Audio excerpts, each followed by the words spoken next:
And that's the funny part, because a lot of the artists, I've heard them do interviews and they say, I don't let my kids listen to me rap.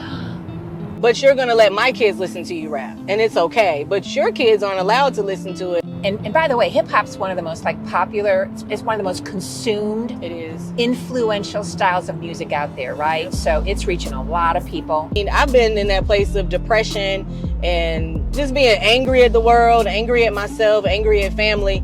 And we always need music to be kind of our escape. And so with hip hop, it's not an escape.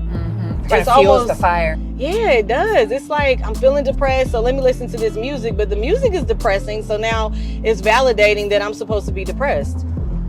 And I saw it in the kids that I was mentoring, that it was corrupting their minds. Like, they thought it was okay to do the things that they heard in the music.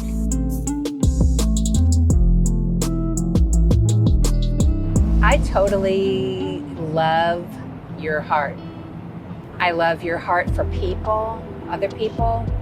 And I love that you understand hip hop and what it takes to reach people who I would not have the ability to reach, right? And so that's why we invited you to come work at Boost. And I'm so excited to be here. You don't even understand. And so every morning we're both on the air at the same time, doing similar things, very different music, but man, it's your heart. What do you see in the short time that you've been here, God doing in the Boost studio every morning?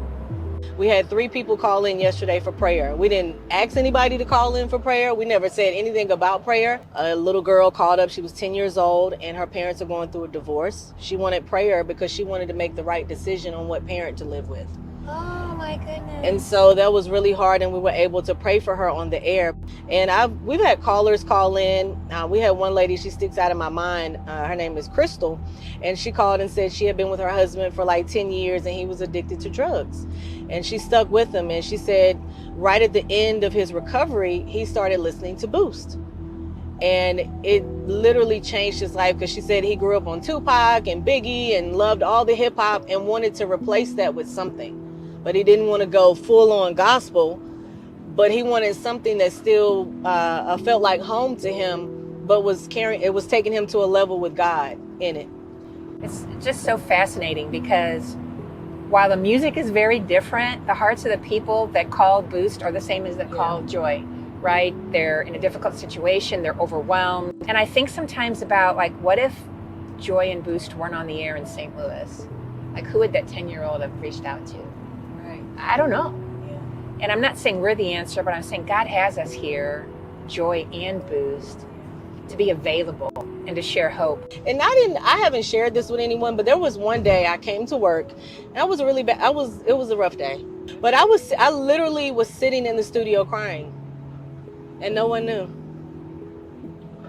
And I was like, please don't let nobody come in, because I don't feel like explaining this today. I just don't want to talk to anybody except the people on the radio. And so I started listening to 3D. He's an artist that we play, and it's a song called Rescue Me. And I just started breaking down and crying.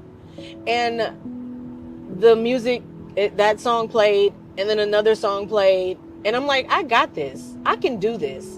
And it literally changed my heart in 30 minutes. And I was feeling good. I was back to normal. I was back to myself.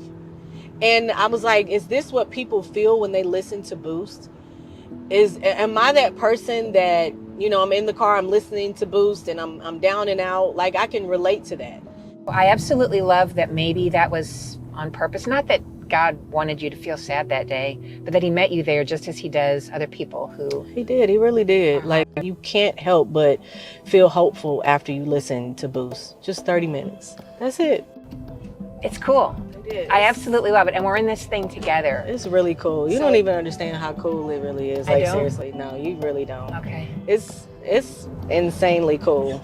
Like, I have family. I thought I knew how cool this was. No, you don't know. Okay. You don't know. It's really cool. Like, seriously, I've had family members that will post that they're listening to Boost and they never heard of anything like it. It's commercial free.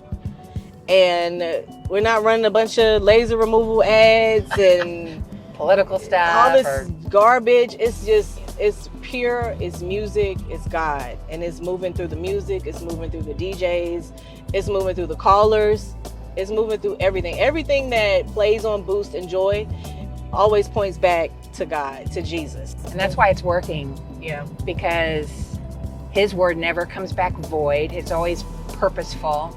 And when he's lifted up, he draws people to himself. I don't know how you feel, but in the mornings I sit there and I'm like, wow, look at God go. You know what I mean? Like he's doing what only he can do. And he's doing it in St. Louis. He's doing it in Chicago, Portland, Oregon, Minnesota, Twin Cities, Fayetteville. Pittsburgh. Yeah, like all over the country. Everywhere. Wow. Because everyone needs hope.